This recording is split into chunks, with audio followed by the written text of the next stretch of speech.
All right, let's talk about the idea of Gray Jedi for a second. It's still a thing on this and like all social media apps to talk about Gray Jedi and being like, oh, well, Qui-Gon was a Gray Jedi. I think Mace Windu was a Gray Jedi. And the idea of a Gray Jedi just doesn't work in Star Wars. And the idea of a Gray Jedi has been debunked several times by people who work in Star Wars media, who work for Lucasfilm. They said it themselves. Gray Jedi just don't work.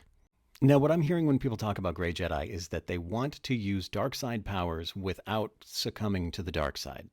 They want to do kind of like morally dubious things, but be celebrated as a hero for having done it, which is all well and good. And, you know, it is kind of comparable to real life here in this galaxy where there are some choices that are very gray. We live in a very morally gray time, but Star Wars is not written to be that way, at least not with the Force.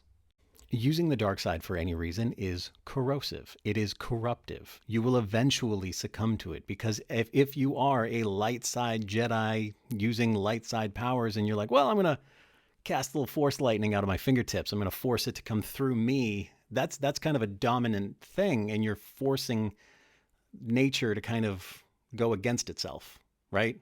So you're using a dark side power. And like you make this little concession, well, okay, I'm going to do this. This is a dark side power. So blah, blah, blah. So all of a sudden you're kind of sliding down and you're like, all right, all this is the goodness that you've left behind.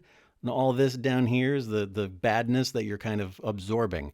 So the further down that you go and you start using more and more dark side powers, yeah, you could get to the middle, but eventually you're just not going to be good enough to resist the corrosive, corruptive nature of the dark side, and you're just going to fall. You're just going to fall. It's going to happen. It's like holding back floodwaters, right? Like you have this thick wall in front of you that is holding back floodwaters. That is you using the light side of the Force, sticking to the light side of the Force. And every time that you use a dark side power or make a little tiny concession to do something a little bit evil, you're chiseling away at that wall. And eventually you're going to just get that wall so thin that it can't withstand the pressure of that wall of water behind it, and it's just going to collapse. That's why Gray Jedi just don't work. They don't work because they would never be able to, forever, perpetually resist the corruption of the dark side. Hell, in order to become Gray Jedi at all, they have to have been corrupted by the dark side at least a little. This is like saying that you want to have cancer, but you don't want to like be killed by cancer. You just want to get like a little cancer. But don't worry, guys. I'm so strong that the cancer is not going to spread. 6 months later, you're dead from cancer because you allowed yourself to get cancer. That's the dark side. That's why Gray Jedi don't work.